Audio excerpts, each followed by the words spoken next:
እንዴ ጠፋ ሰው እንኳን አደረሰ እንኳን አብሮ አደረሰን ብራዘር። ምን ነው ጠፋኩ? ምን ባክ ባለቤት ያርግዛኩ ነው። እንዴ አንተም ታስረግዛለህ?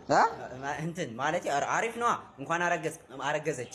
ተወኝ እስኪ ምኑ ደስ ይላል። የማያምራት ነገር የለም። በቃ አሰቃየችኝ። ታው እንጂ ምን አማርኛ አለች? ይገርማል። ይኸው ዛሬ ጠዋት ተነስታ ዝንጅብል በኮካ ስትበላ ማየት አማርኛ አትለኝም መሰለህ? ዝንጅብል በኮካ በፋንታ ይሻለው ነበር። ቆይ አንተ ነስተህ ናት የምትበለው? እኔው ነኝ እንጂ ወንድሜን እኔ ልብላ ለነገሩ ይቅርብኝ እና በላ አታየኝም እንዴ ዝንጅብል መስዬ? እውነት ነው። እኔ እኮ ቅድም ስትመጣ ሸተትከኝና ይሄ ልጅ ምን ሆኖ ነው ግመል የሚል ፈስ የሚፈሳው እላለሁ። ለካ እሷ ነው ዳግማማች። እንዴት ነው ነገሩ? እየተከባበርና አትሳደብ። ስድብ እኮ አይደለም እና አሰቃየቻ ወንድሜ። ኧረ ተወኝ። ባለፈው ደግሞ ይገርምሃል ከፌደራል ፖሊስ ጋር ስትደባደብ ማየት አማርኛ አትለኝም? ጉድ ፈላ እና ተደባደብ። ምን እደባደባለሁ? ወንድም አለ እንደበደበኝ እንጂ ህግ ባለበት ሀገር አብኩቶ ነው የጋገረኝ። ወንድሜን እኔ ልቦካል እንደ በቆሎ ፈለፈለኝ ነው የምልህ።